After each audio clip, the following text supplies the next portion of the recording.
So what's going on everyone, welcome back to another video. And today we're going to do, don't worry, there won't be any spoilers in it. I'm going to do a non-spoiler review of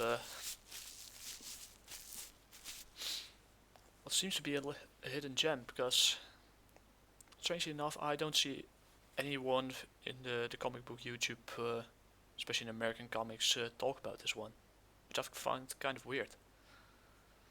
But yeah, I digress. So yeah, hope you guys are having a good day. I have a good day. It's Friday. It's currently a little earlier than expected, for me at least. So this is a short, non-spoiler review before I go to work. But yeah, it has to be said. I wonder why nobody's talking about this one, or almost nobody. So yeah, the non, the what I've basically been up to is horse riding, chapter 12 of Java Warrior, etc. And also read an European/Belgian co-op from the 80s called Inferno Ballad.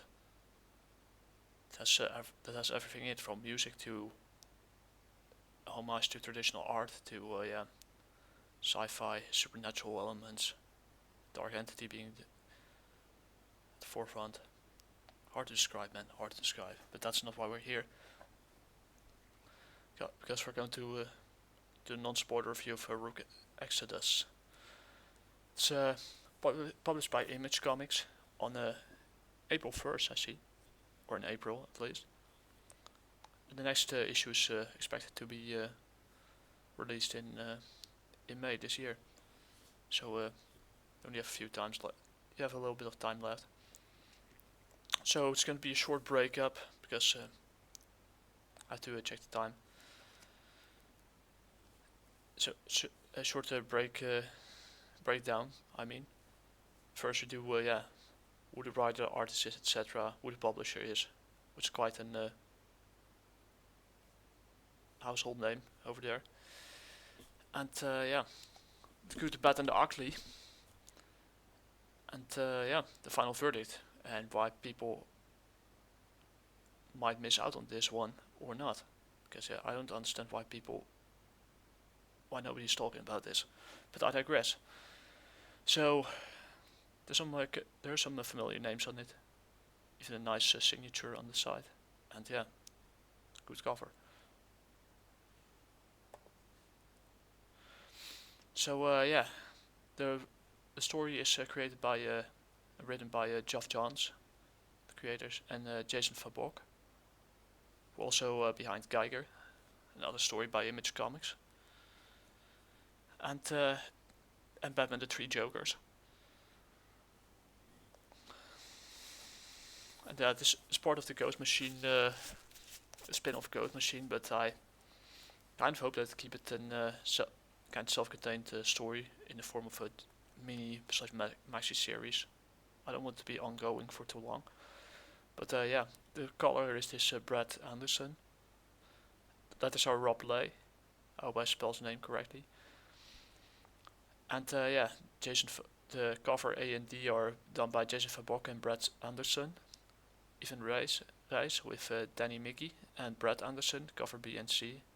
Brian Cunningham is the editor-in-chief, and Steve Blackwell is the designer. And other creators are, down there, under the Ghost Machine logo. Brad Anderson, Jason Fabok, Gary Frank, Brian Hitch, Geoff Johns, Rob Lay, Lemon McGee, Francis Manapool, Brad Meltzer, Evan Rice, Peter Snatchberg, Peter J. Tomasi, Michael Schutz, and a few guys from the developing team.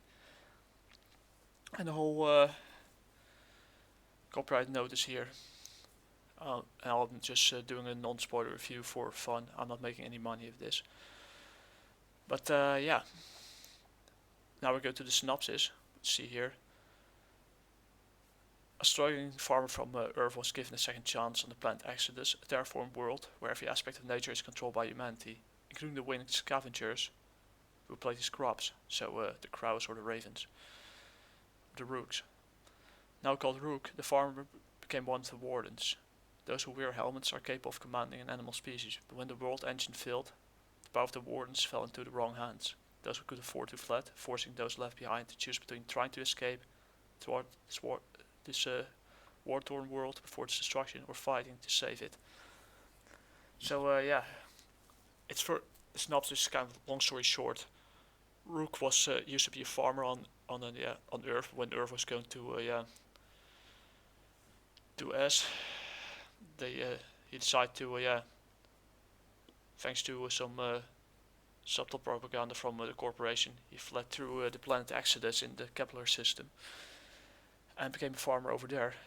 And a warden, who has the ability to control, were linked to the ecosystem of that world, specifically to the world engine.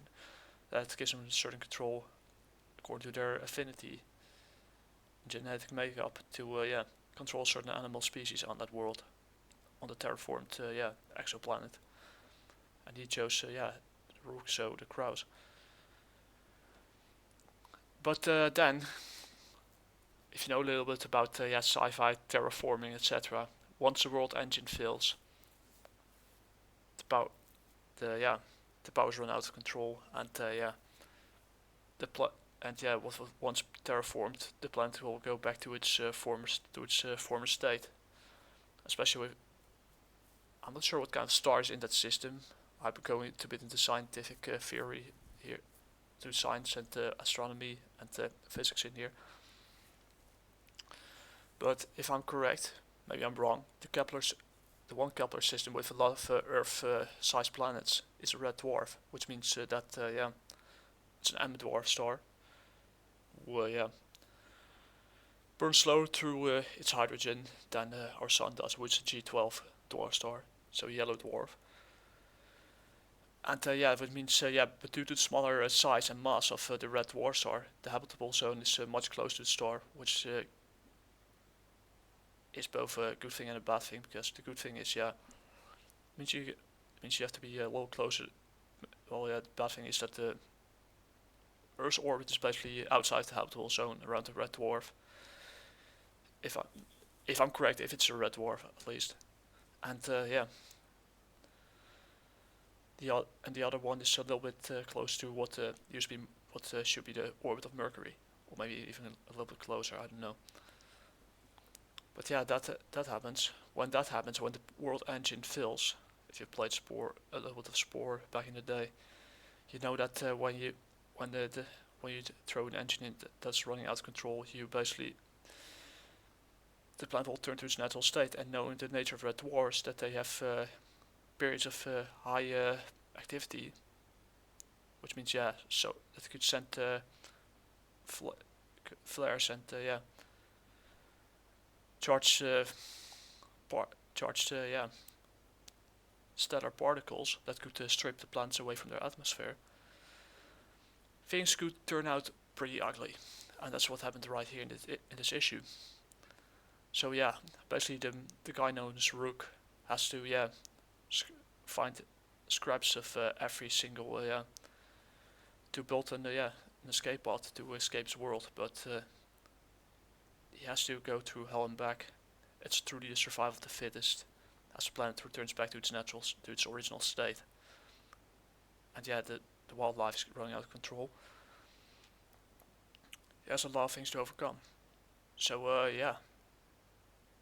that's technically about it. Sorry for the whole scientific explanation. That was kind of unnecessary, but I like to go in depth with these kind of things.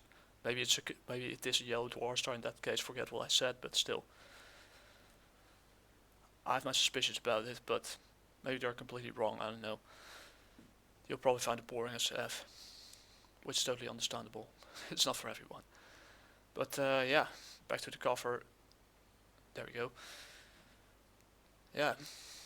The good is it feels like a breath of fresh air. It's something different than what you see in average superhero stories, etc. It's truly a survival of the fittest post-apocalyptic series that adds a lot more depth to it than what you can find in average superhero comics that have been milked out to death. And once again, the writing is good, the art is in perfect balance, in perfect sync, and for a moment I thought Geoff Johns had lost it, but with this issue it proves that he's still at his best, and this might be one of his best work till this date. I really hope that this series will be at least as long as it needs to be. I don't think it's suited for an ongoing series due to being an tie-in or something in that trend. Maybe I'm wrong, but yeah, I hope it will continue for as long as it needs. Not necessarily as a mini series, but more like a maxi series. Eventually, he finds a way out. That Rook finds a way out of the plan of this exoplanetary system. And yeah, that's about it. So yeah, if it's the long story short is I can give it higher than a 9 out of 10. It's a really good art, really good story writing. If you're into this sci-fi, post-apocalyptic survival of the fittest kind of stuff, and you're kind of done with average superhero stories, this is the one that you need to get. I bought it on Global Comics for like €4, and for 44 pages, or 48, it's 44 pages of story for only €4. I think it's a fair price. You get your money's worth, and yeah. Geoff Johns actually and Jason Van Bork absolutely nailed it, and the rest of the team as well. So yeah, I can't wait to read the second issue. I bought the first issue digitally on Global Comics because I don't have a lot of storage place where I live. I live in a small apartment.